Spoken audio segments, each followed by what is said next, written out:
My name is Whitney Johnson. I'm with Communities of Opportunity, or COO.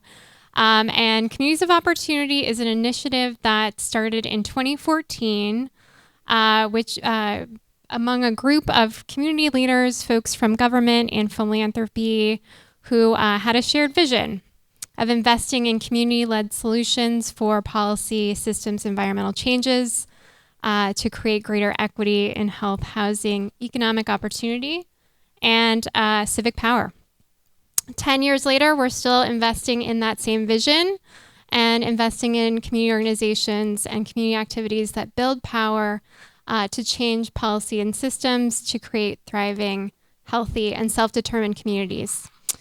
Today's event is part of this work and building spaces for learning, relationship building, and connection that move the work to create an alternative reality real.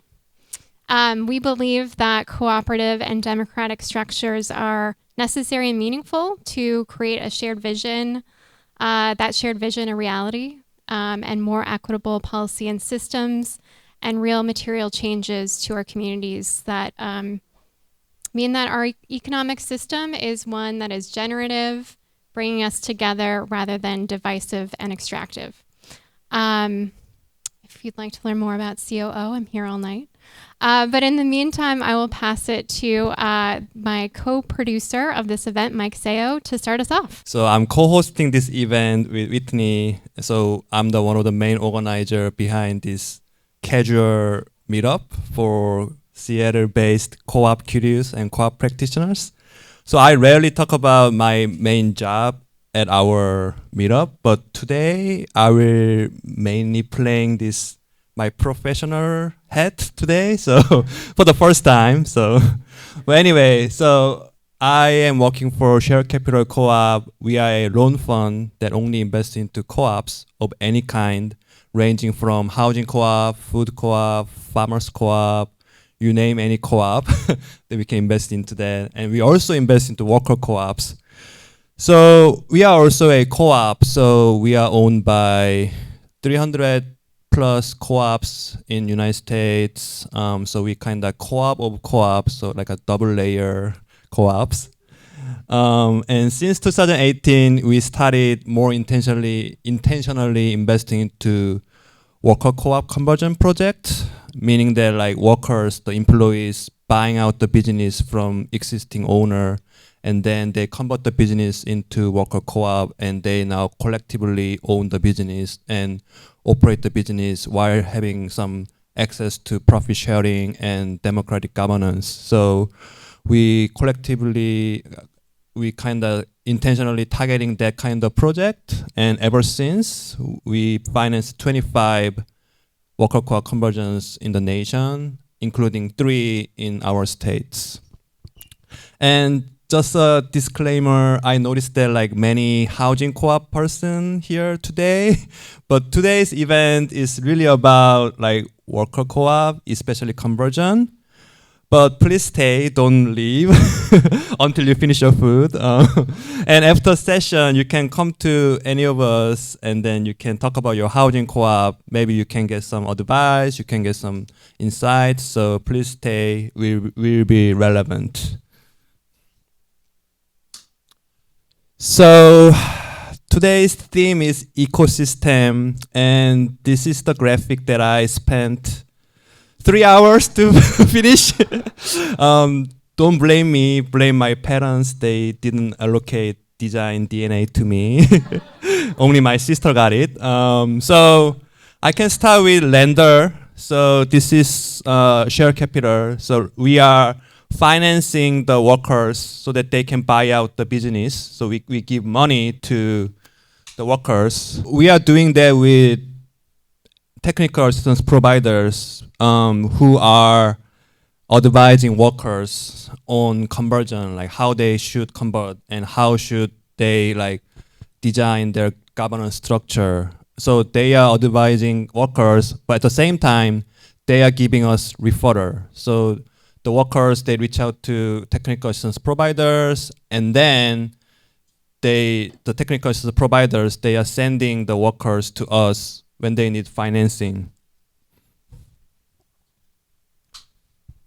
And then we can also collaborate with some passionate individuals or foundation. So they are investing to us as a upstream investor, and we are kind of redeploying their money into actual ground level projects. So that's how we are related to like passionate individual and foundation. But at the same time, those individuals, they are lobbying the government or advocate co-op to the government so that government can have more friendly regulation for worker co-ops. So that's another role of the passionate individuals. And then that passionate individual also like directly giving grant or advocate the co-op, so they are playing many roles. So they are the one of the other players. So yeah, I talked about the passionate individual and they loving the government.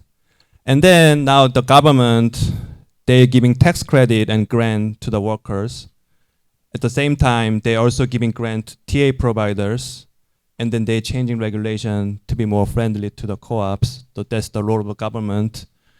And then lastly, we also have these solidarity partners who can becoming a like new source of new like influx of workers who are interested in like converting to worker co-ops. So they would give us referral or they would give referral to TA providers. So I really think that like we gotta like have more like solidarity partners in our work. We kind of sometimes myopic and we only think about co-op, but I thought that like, oh, there's in general like business community, they are also interested in worker co-op. So we thought about like expanding our horizon. So I want to talk about like specific example about like this ecosystem relationship that I just described. So Share Capital Us financed 3 conversions in our state with referrals from NWCDC, so Northwest Co-op Development Center. So Fred is a co-op developer. So we, in collaboration, we financed those 3 projects together because they provide some TA to the workers.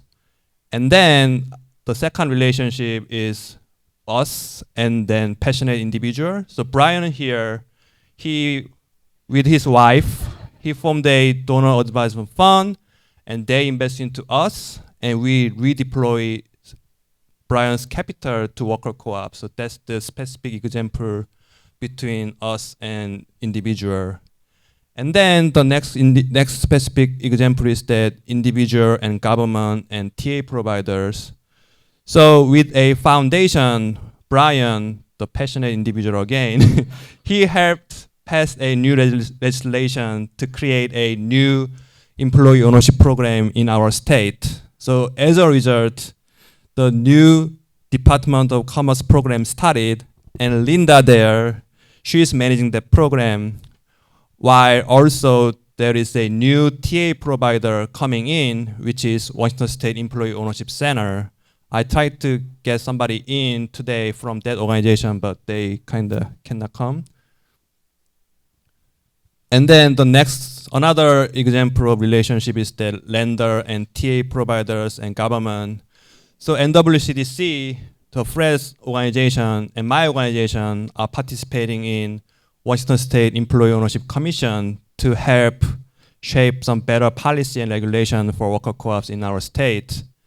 And lastly, the another organization is Solidarity Partner and TA providers and lenders relationship. So hopefully in the future, Washington State B-Corp Collective, Michelle's organization, can send their members to Fred organization or our organization if some of their members are interested in employee ownership conversion, or vice versa, we more proactively reach out to Michelle's organization and offer some seminar and classes and hey, members, like we are doing this and if you're interested, you can really think about becoming a worker co-op. So that's the specific relationship that we are having here. And now I will pass it over to, not you, but Fred. So you introduce yourself. Oh, I think I'm okay. Yeah. I got the beard. So, hi, I'm Fred Medlicott. I work at the Northwest Cooperative Development Center, and we are 501c3, so we're a federally recognized nonprofit organization that does community economic development, but specifically in the cooperative enterprise model. So our offices, our physical offices are in Olympia, but we do work in Washington, Oregon, and Idaho, and we've got folks all over Washington, a couple folks in Oregon. We don't actually have anybody in Idaho, but we do projects there. And what we do is we help people start co-ops, and then we also provide training, education, consultation assistance to existing cooperatives. We were formed like almost 50 years ago now by a coalition of cooperatives in Washington State. So the rural electric cooperatives, some of the bigger consumer cooperatives like PCC and REI, some of the credit unions, so financial services cooperatives like Washington State Employees Credit Union and Boeing Employees Credit Union, although I don't even know if they use those names anymore.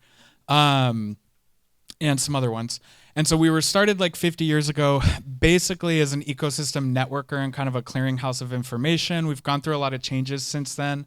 We've existed in our current state for about 24 years, which is as an actual provider of technical assistance direct co-op development services. We fund that work a lot of different ways, but historically primarily through USDA grants that we apply for, which has allowed us to do cooperative development work in USDA designated rural areas.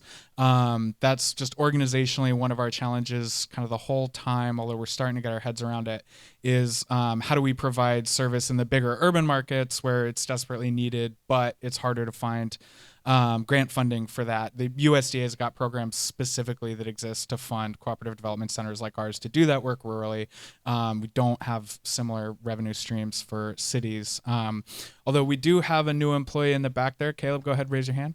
Nice. So Caleb is new at this center. He's been doing co-op development and incubation work for several years before in Nevada, but he was hired specifically to do work in Tacoma and Seattle, the other city. And we got an anonymous donation from someone somewhere in the southeast of the states that funded the position for 3 years. So it's the first time we've had sort of like no strings dedicated funds to be doing work directly in the cities. So Caleb's doing a lot of networking and ecosystem building, holding events like this, but also providing direct technical assistance to co-ops in Seattle and Tacoma. And then what do we do? So we're basically a small business development center.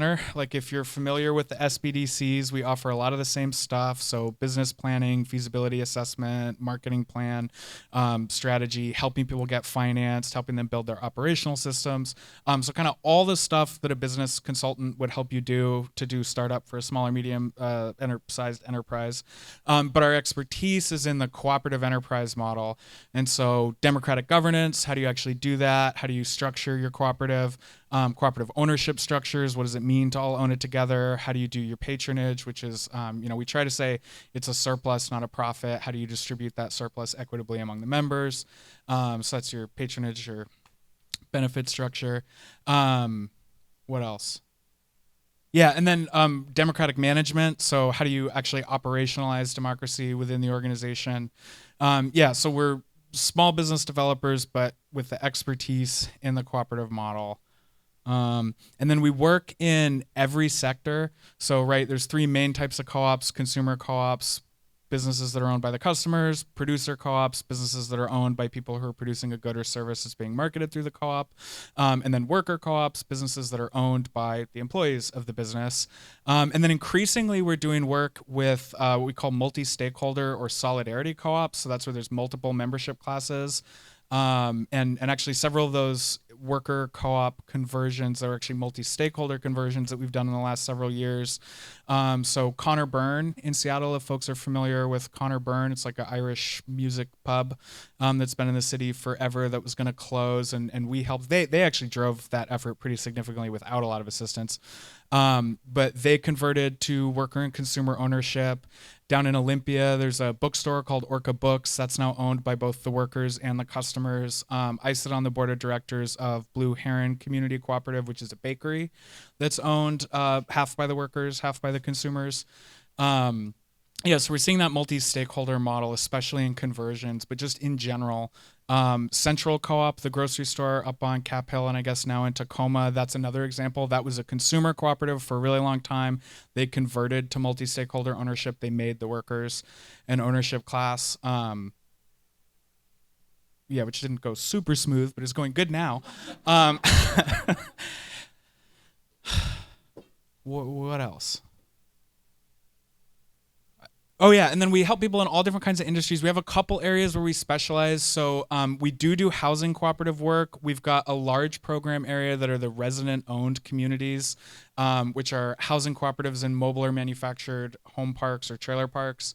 With those projects, when the park goes up for sale, we help figure out if it makes sense for them to buy it and if they can get financing to buy it. If they can, we go in and we start organizing the community to explore that option for them. Ideally, if it all goes according to plan, they form a cooperative, they purchase the land. So that situation, typically the families own their houses, somebody else owns the land under the house, they form a cooperative. Then the community owns the land under all their houses, and then they govern it democratically. It does a lot of great things. It stabilizes their rents. It gives them control over the cost of living there, makes sure that any value that's being generated by them living there gets reinvested into the property. And so, yeah, it preserves these sites of affordable housing. It gives people control over their community, makes sure that they're safe and well maintained. So that's a big program area. We've now got over 30 of those conversions in Washington. I think we're the second largest now in the country after New Hampshire, who had like a 30-year head start. And so that's one area. And then we work with other types of housing co-ops too. So multifamily housing, buildings with multiple units, houses that people are buying together and converting in a cooperative. I've got several projects right now that are sort of shared land, mixed use, not quite intentional community, but type of projects. And then we work with all sorts. So farms, we've got like weavers that have a cooperative mill for folks that they don't grow wool. What do? They raise animals that produce wool.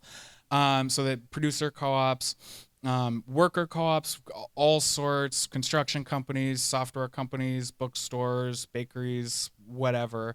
So we work with all sorts of co-ops. I spent several years in our housing program. Now I'm one of our general developers, so I've got all different kinds of projects. I've got a big project right now in Astoria, helping a bunch of commercial fishers create a producers co-op, hopefully have a restaurant and a fish market and a dock for them.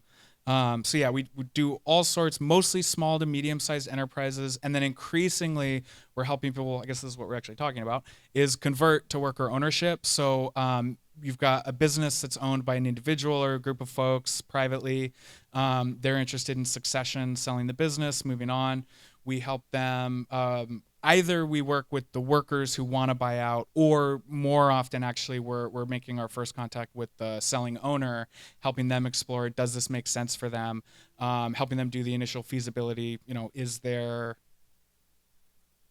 valuation of the business accurate, and then would it make sense for the workers actually to get that finance to be able to buy it out from them.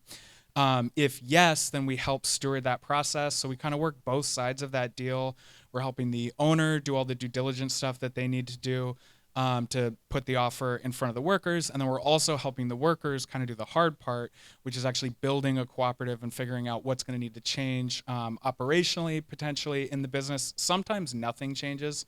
Sometimes the ownership changes, and then they'll have a cooperative governance structure, but in terms of like day-to-day, minute-to-minute, everything runs the same. Sometimes things change really dramatically. That can depends on the industry, depends on the scale of the business, depends on the founder's role or the owner's role. If the owner's really heavily involved doing critical functions, then you've got to reorganize, figure out how that gets taken over. Sometimes the owner, it's not totally clear what they do, and then you don't need to think that through that much. Am I missing anything? And then I guess the last thing about me is I also do a lot of our training and education program. I kind of wear like every hat in the organization, so it gets confusing for me when people ask me like, what is your job? But I do a lot of our training and education. We're starting a cooperative academy in 2 or 3 weeks. I should know because I'm teaching it. But it's a 10-week series, Monday nights. It's free to attend. It's online. We'll be meeting for about 90 minutes to 2 hours. And the idea there is I'm going to walk people through the entire process of starting a co-op. It's not like day one you have an idea, 10 weeks later you're fully operational. But the goal is that at the end of the 10 weeks, you'll understand what are all the steps you need to do and hopefully be resourced well enough to do them, or at least know where to go to get the help you need to do it. So if you're interested, you can sign up for that on our website, nwcdc.coop. And then we're also going to be having I don't know if it's the first ever, but the first in a long time and the first that we've hosted regional cooperative conference. So it's the Cascadia Cooperative Conference. Going to be hopefully bringing people from all over the Pacific Northwest, including BC. And yeah, that's happening in 25th, 26th of August in Seattle. We'll be at the Parkview place by the park. Unitarian Church. Yeah. South Lake Union. Yeah, so that should be cool. It's going to be a 1.5-day conference. First day will be workshops, and second day is going to be some strategy sessions. You can find information about that on our website, and hopefully you come. Yeah.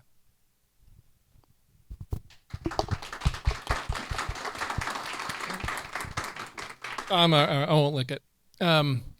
I'm Brian Boland, and I am a passionate individual, it turns out. I didn't know that I was going to have this title until 22 minutes ago, but I like it. I'll take it. And I'm actually passionate about this topic, so this works. For the bulk of my career, I worked at a tech company that was supposed to be mission-driven and was going to bring the world more open and connected and make everyone more united. And instead, it wrecked democracies and turned people against each other. So I quit. Somebody guessed it. How'd you guess it? I quit on principle after advocating for change, and then became a public critic of the company, and after that needed a career change. And so my wife and I, together, Katie's right there, created the Delta Fund, which was focused on how we think about capital, money, being invested in this world in ways that improves human agency with a focus on historically underinvested communities. In the first project we took on, I'll kind of give a little bookend here of good government, bad government. The first project we took on was the Fight for 15, because as we looked at America and the American economy, and we looked at where people were, don't need to sell this room on the fact that wages are too low. We've left working class people behind for a long, long time. We haven't provided any sort of solutions there. And so thought, this is great. The data is really clear. When you look at what would actually benefit people and lift the most people out of poverty, this is the path. When you look at polling and do people actually want this change, it's so clear. It's like 70% of people are like, yes, I would actually like to earn more. And was like, fantastic. We'll just put the story together. We'll go meet with our senators since it's passed the House, and we'll get those last 6 Democrats on board, and then we'll find 10 Republicans. This is going to be great. I think you know where we are today. It wasn't great. We spent the time with those offices for those senators, with their chiefs of staff, despite presenting so much clear data. They just weren't going to budge. The restaurant lobby did not like the $15 minimum wage. And even though we could show what a living wage was in West Virginia, Manchin's chief of staff was like, when he goes home, $15 just feels like a lot. So we said, I don't think this legislation is going to pass anytime soon. And by the time it passes, we're really going to need a $20 or $25 minimum wage. So what are the other alternatives that can change the direction of wealth in America? And when you look at Fed data, Fed Reserve data, there are 5 drivers that have driven the racial wealth gap and the wealth gap broadly in America. 2 of those drivers, one is home ownership and the other is income and benefits. The fact that we have increased productivity in America and stopped wages flat in the 70s. And so how do we attack income and benefits? And that's been our focus on how we think about the importance of employee ownership, whether it's co-ops, employee ownership trusts, ESOPs, that can change the economic cycle in America. The economy today, everyone in this room knows, is wired towards corporations and towards extracting out of labor. And this opportunity is a movement to catalyze that. So how do we do that? Part of it is the great advocacy work that we know organizations like Project Equity and the Washington Center for Employee Ownership, our state nonprofit center is going to educate around employee ownership, do to help people know the tools that they have available and the process that they can do to actually become worker owned. And importantly, somebody early mentioned, I think you may have mentioned, the aspect of it's not just the ownership, but it's the voice aspect too. It's the governance part that is as critically important as the other. And so we've worked at how we can look at deploying capital through Delta Fund into things like Shared Capital Cooperative, into things like APIS and Heritage, into things like Common Trust, into things like the Essential Owners Fund, and more and more and more and more, and have been telling the story of why capital is important and how it's important. With this aspect of what's called the silver tsunami, the fact that we have a whole bunch of baby boomers who are getting ready to retire. If they're going to retire, they got to do something with their business. Hopefully they sell it to their employees, but they might go out of business. They might sell it to a hedge fund. Ugh. And so how do we bring enough opportunity in here for this massive transition to shift over? It's not just awareness, it's actually the capital that can support these changes. And so one of the things that we have done as a project is we looked at the fact that there are these things called donor advised funds. If you're not familiar with them, think of it as like a foundation for any person who wants to create one. They can go to somebody like Schwab or Fidelity or somebody else, and they can set up a donor advised fund where they can do all their giving through. They can actually give their money to a charity, and that money sits there, and then they can actually give it away over time. What's interesting, though, is that a lot of people give their money to this charity, this donor advised fund, and then it stays put. They get the tax break, but the money stays put. In fact, this will blow your mind, unless you already know it. The largest charity in the world is Fidelity Charitable. Fidelity, largest charity in the world. Mind-blowing, because that money is sitting there. In fact, today there's $280 billion sitting in donor advised funds, largely invested in the U.S. stock market, not doing the social good that we wanted it to do when we gave it the tax break in the first place. We think over the next decade that as the great wealth transfer happens in the United States, that $280 billion is going to become $1 trillion, not doing the public good. So when we look at this challenge around funding these employee ownership transitions or co-op transitions, we created something called the Unlock Ownership Fund. And this is in partnership with Deborah Fries from Boston Impact Initiative. And this is designed to make it easy for anybody to donate, or anybody with a donor advised fund, to put their grant into this Unlock Ownership Fund. And then the Unlock Ownership Fund can invest in things like Shared Capital Cooperative. It can invest in things like Common Trust. It can take all that hard work that people have of trying to deploy and invest this capital into things like the stock market, take it out of there, and let's put it into this community revitalization of investing in employee ownership. Would it be better if people gave the money away? Yes. And we push on that. We'd love for people to just donate into these causes. If they won't, the second best thing is that we can take this capital and we can deploy it around employee ownership. So we've just wrapped up a pilot fund. We've successfully invested in 8 different employee ownership efforts. And now we're trying to get a whole bunch of other people with donor advised funds to start to move capital in this direction so we can close this financing gap that exists around EO and start to help these transitions happen. Now, the other good policy story is the bill in Washington State, where we now have a bill around employee ownership. Can anything bipartisan happen in this world anymore? Doesn't feel like it, but there's one. There's one thing that happened. Do you want to share the bipartisan thing? Because I can turn it over to you. Thank you. And Brian, thank you so much working with Senator Banner too. You know, he's retired, but they were very instrumental in passing the employee ownership. So I'll talk a little bit about that. Okay. I have to stand up just a little bit. So at Commerce, I don't know if people realize this, but we manage about 178 programs. Yes, supporting communities across Washington in homelessness, infrastructure, of course, small business assistance, community services, crime, public safety, and of course, economic development. So I think, you know, sometimes when people think, what does Commerce do? I think they just go overseas and talk a little bit about Washington State. No, we manage quite a bit of programs. And with that, I'll go to the next slide. Can I just go? But okay. So the employee ownership is a pioneering, I say pioneering state-led because I believe us and Oregon are the only ones that provide an expense reimbursement through a B&O tax liability. And we have an office dedicated to the employee ownership. Now, I must tell you, we'll know in the next couple of days, probably by March 24th, when the House budget, they negotiate. But, you know, there's only so much I can say. But let's just say we will not be able to run the program that we have without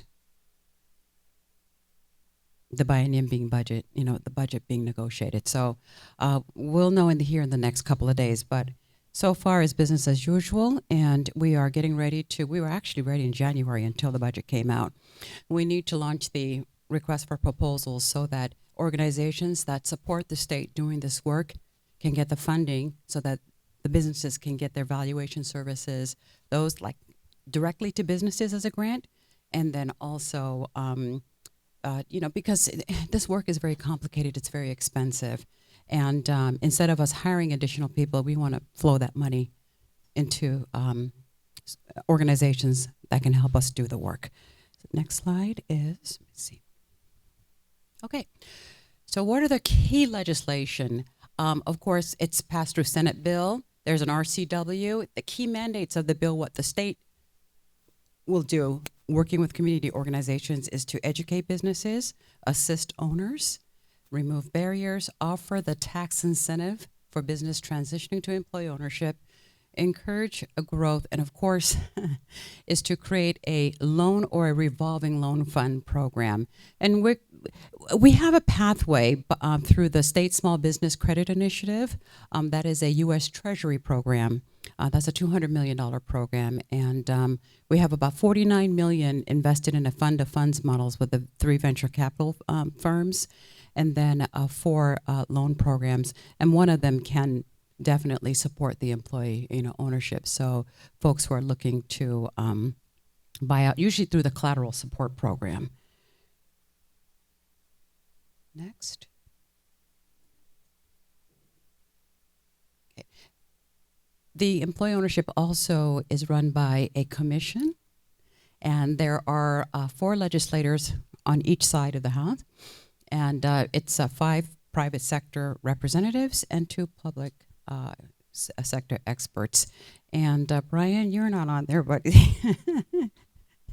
he is. And then also there's John McNamara. So again, there's from the trust world, the ESOP. It's a very diverse advisory board council, and they meet on a quarterly basis. We'll meet again sometime in April. If you go to the employee ownership, this slide will be available to everyone, right? Because there'll be some information at the end of the slide that talks a little bit about how to get in touch with the state and then the advisory board. Next. So this is just in the numbers, high level, and then I'll talk a little bit about how to apply for the tax credit, which our state, we've worked with DOR to make the process very simple. And right now we have about 5 ESOPs in the pipeline to get their reimbursements, but they have already received $300,000 in their tax reimbursements. Okay, so this is according to the U.S. Department of Labor. In our state, there's not a separate data because the ESOPs are governed by ERISA, and so it's about 1.5 years, 2 years behind. We were developing a very close relationship with Department of Labor. Unfortunately, the person that was there just got laid off, so I think you already know what's going on at the federal level, so we'll see who the new appointees are. But in Washington State, we have 125 active ESOPs, 73 co-ops, and 2 trusts. And of the 125, the ESOPs represent about 229,647 participants. They contribute $1.1 billion to total distributions of $2.2 billion per plan per year. So again, we're going to talk a little bit more about the co-ops, but I had to put all the slides of what we present, you know, for ESOPs. So again, for 2024, the reported gross revenue for the top 20 ESOPs in Washington State was about $2.6 billion, and currently Per year in our state, we have allocated $2 million for businesses who either convert to an ESOP, a trust, or co-ops to receive their contributions through their B&O tax. Through their B&O tax liability, they can get their expenses reimbursed. And this program, whether what happens in the legislative this year or not, it is still $2 million that will be available up until January 30th, 2029. Go to the next slide.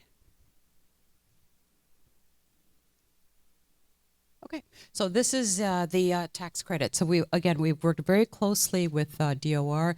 We know that cost of converting can range anywhere from, let's just say at the minimum, you guys are in this business longer than I have, so probably it can be anywhere from $50,000 all the way up to what, $500,000, would you say, in terms of just cost of conversion, depending on the size. But so far, we've been able to calculate that it takes about 1 to 2 years, and it's an average cost of about $150,000.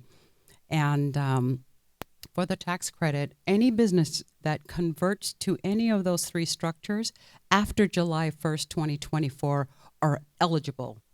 And the approval is, again, on a first come, first served basis, up to until the $2 million is capped. And the tax credit limits, they can receive 50% of the eligible cost of conversion. That's the limit. And it's $25,000 for worker-owned co-ops, and then up to $100,000 for ESOPs.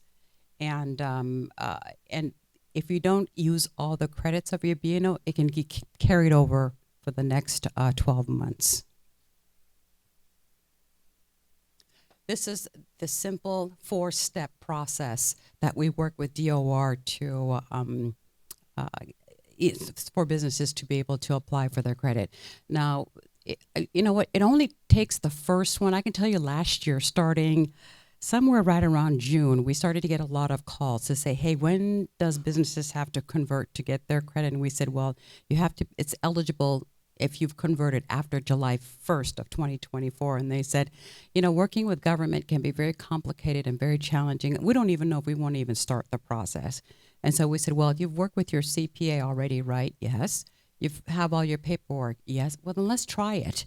And if it works, do you mind if we use you as an example so that if other companies call to see how easy it is that it can be done? And they said, okay, sure. Yeah, let's see how it goes. So at any rate, in DOR, you go right under business licensing. They've created a special section. It's called Select Employee Ownership Tax Credit.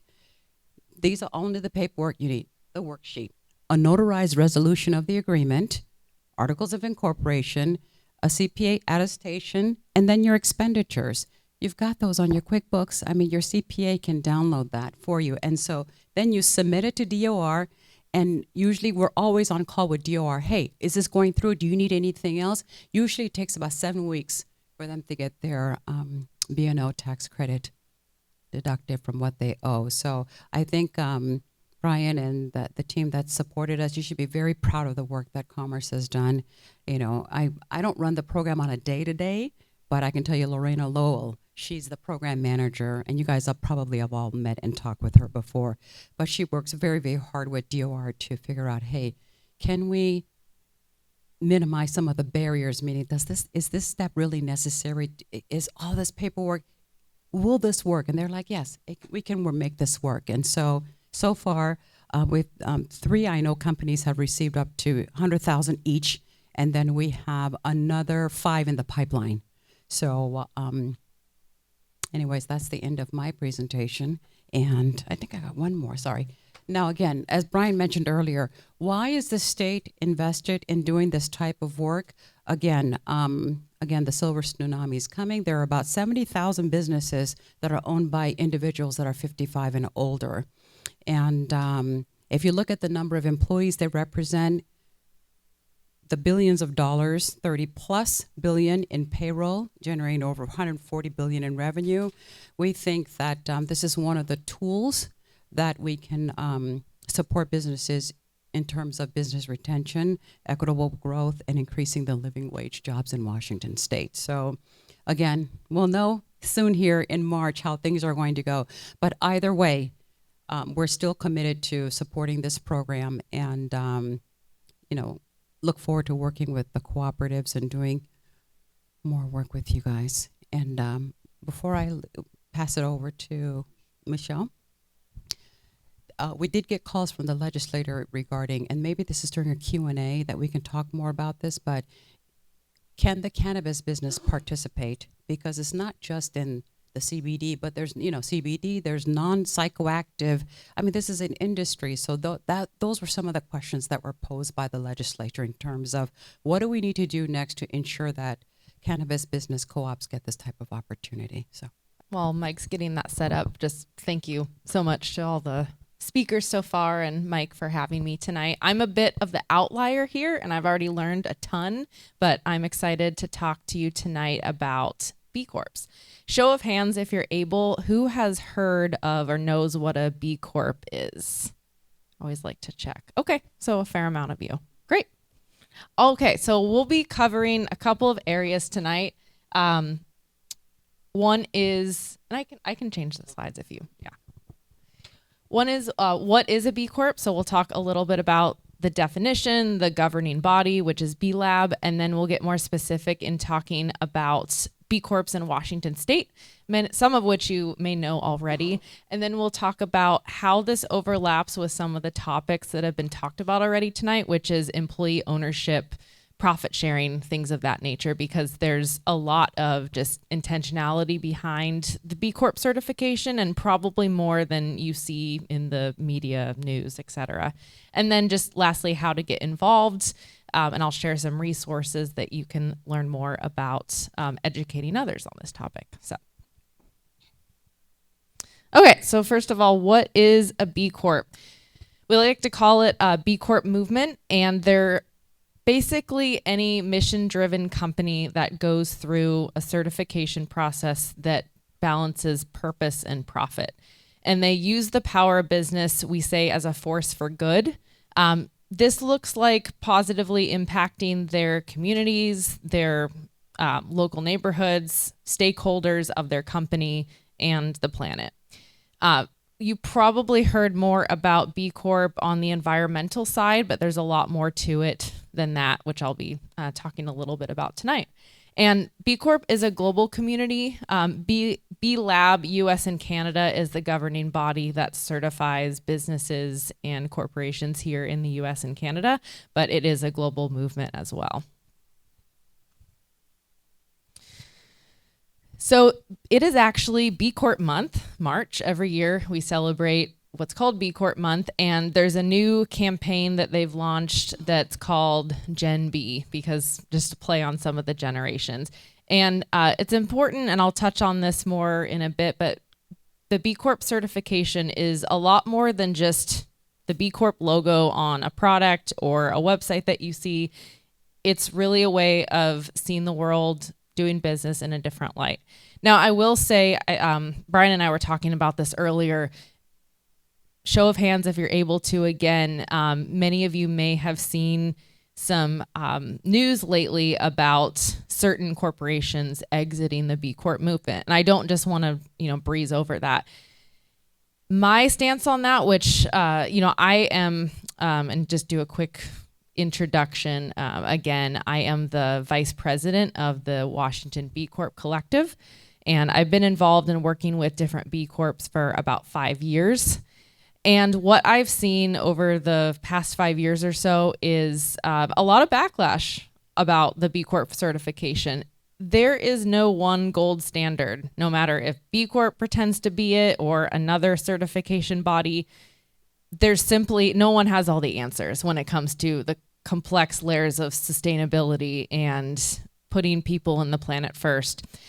I will say that this year, they've taken a lot of the feedback to heart from certain companies. Maybe I'm not going to name any specific brands, but plastic water bottle companies or companies that are built all around just the recycling of plastic. There's been a lot of backlash of why are they allowed to be B corporations. So they're actually coming out with a complete new set of standards that they are requiring all of these companies across the board to recertify and go through a lot of the new standards that are going to eliminate or make it very hard for those companies to participate. So there is light at the end of the tunnel that I wanted to share. But at the end of the day, it's not perfect. They're constantly looking for feedback, and just being a part of this board and the team for the past 5 years, I've seen they're able to do that, even in talking directly to the CEO of B Lab. So B Corps in Washington State. So our mission as the Washington B-Corp Collective, we seek to connect, amplify, and support businesses that aim to make a positive impact on their community, our state, and the world. So not just our local community, but broader. And then we use the B Corp certification as our measurable standard. And we really want to set the bar, I would say setting the bar even higher and constantly working to improve what it means to use business as a force for good. And we always say together we can prove that doing good is also good business.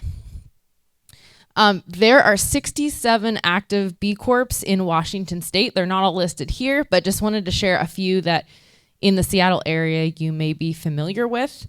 Aslan Brewing, they started in Bellingham. They have a tap room here in Seattle as well. You have a mixture of service-based companies. Many of you probably have a Ridwell container at your house, and there's some newer brands as well. All right, ownership and rights. We'll spend the most time here because of how it overlaps with tonight's topic. So I'm going to pay close attention because I want to read each of these statistics because you'll start to see why I'm in the room and how this overlaps with some of the topics discussed. So 100% of B Corps have stakeholder governance embedded in their corporate structure. So they are very much employee ownership focused. Nearly 25% of all B Corps are fully owned by their employees, and they're working to raise that number, especially as the recertifications take place in the coming years. Almost 70% offer bonuses or profit sharing to non-executive workers, which is huge because, as we know, a lot of corporations, you're only getting bonuses if you're at the very top in that C-suite or higher of a company. About 6 times more likely than ordinary businesses or non-B Corps to screen suppliers based on their positive social and environmental impact, like environmentally friendly manufacturing process or excellent labor practices. And B Corp certification is all based on a point system. So while a corporation may collect points in one area and they're not as strong in another, it's all able to balance out. And that's where some of the scrutiny has come. They're weighting a lot of the environmental and social governance impact a bit higher in points than they've done in the past. And they're about 5 times more likely to have supplier diversity policies that give preferences to suppliers, again, with ownership, so continuing that down the chain. And then just more insights on, and there's not a rhyme or reason to each side of this, but basically we're looking at the reasons why B Corps are looking to adopting employee ownership models. Again, they emphasize all of the social impact responsibility. And again, we've been talking a lot about fair wages, democratic decision-making, and of course, long-term sustainability of a business. So I've enjoyed hearing everyone who's spoken so far because there's a lot of just great work that we can all do together in this room. And then I went over a little bit of the governance and accountability that is becoming even more scrutinized going forward. And then legal framework and incentives. Many B Corps incorporate as benefit corporations, which there is a social purpose corporation here in the state of Washington that many of you may already be classified as that, but this is at a national structure as well. And then on the right-hand side, worker rights is very important as well, making sure that B Lab advocates for these alternative ownership models, and then offering a lot of different support networks. So making sure that funds prioritize these businesses that are empowering their workers and making it easier for cooperatives and employee-owned firms to access that capital. I couldn't believe, Brian, what you shared about fidelity. That did blow my mind. So I definitely want to talk about that later. And then finally, peer influence. The B Corp community, and we try to do this as much as we can here in our local state, not just on the west side here in Seattle where most of our members are based, but also on the eastern side of the mountains. Just inspiring other businesses to explore these different models that we've been touching on. So getting involved, I shared with many of you before the presentation, we are very much pro anyone who wants to learn more about becoming a B Corp or just learn about the movement in general. There is no pressure to go through the process because it does involve a commitment of time, money, resources, etc. So we're always looking for people to join our board. There's just a small team of 6 of us that I am the events chair. You are also welcome to lead a committee if you feel called to social purpose organizations. We're looking for people to just help spread the word in different areas of the state and just bring in other partnership opportunities. Attend an event. We do about 1 to 2 events per month, and we rotate 1 in person, 1 virtual. So I'll share a QR code that you can scan to stay in touch of when those events are coming up. And then easiest is just following us on LinkedIn, and we have our website, and I'll make sure that gets sent out in the follow-up email as well. If you are interested in joining us this Thursday night, actually, we have what's called our B Social to celebrate B Corp Month at Aslan Brewing over in Fremont. And that is in person, of course, from 5:30 to 8. And I will conclude with just showing that you can scan this QR code, and I'll make sure the link goes out so you don't have to go and get your phones right now. But you can sign up for our newsletter, which is at the bottom of our website, which this takes you to stay up to date on the events, how to get involved, and hoping we can all stay in touch. But that concludes my portion, and thank you so much. Well, thank you. Let's make it real. Thank you to our panelists. Thank you to all for being here tonight. There is still a ton of food, so please take some with you. And again, this is a series throughout this year. We look forward to seeing you at the next one.